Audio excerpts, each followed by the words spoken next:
ready to explore a world of sculpture and the creations of famous artist Albin Polasek. Visit the Albin Polasek Museum and Sculpture Gardens and take a tour with your class or family soon. On your visit, you'll discover, who is Albin Polasek? Learn what materials, also called media, artists can use to create sculptures. See figures of playful mythological creatures that reminded Polasek of the old world fairy tales from his childhood. We call these Slavic deities or gods. There's a whole world to discover if you look, listen, and let the sculpture speak. Above all, we want you to know that Albin Polasek was an artist and a teacher who wanted to share his sculpture with the world, which is why he opened his home as a museum, so that everyone has the chance to enjoy art.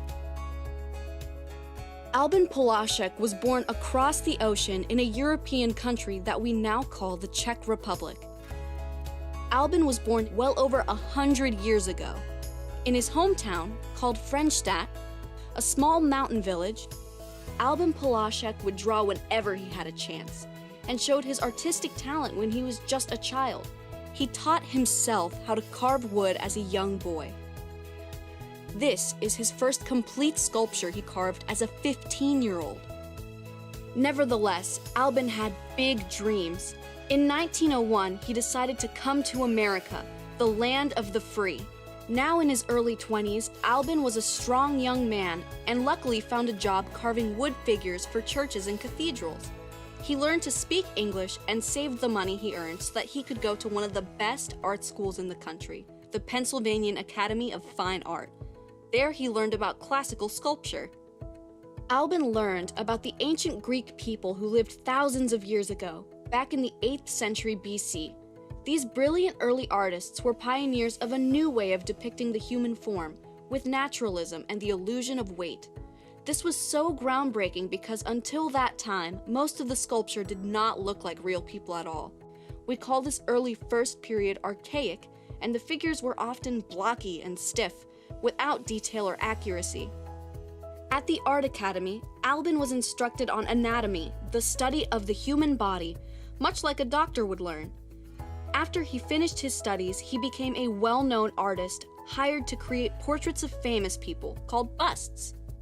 Albin began a long and successful career doing the thing he loved the most in the world, being an artist. He made beautiful, decorative sculptures for private homes and carvings for grand estates. And he also sculpted and carved figures for many cathedrals and churches throughout the Midwest.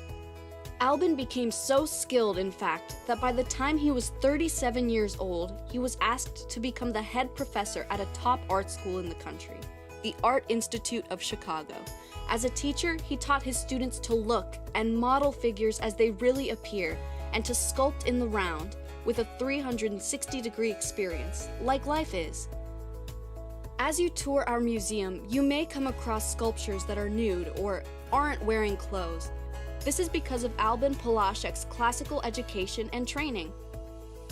We know that Polasek was a master artist because we can see every muscle, bone, curve, and line is in exactly the right place.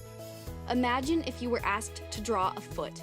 Your task would be impossible to achieve if the foot was covered up with a shoe.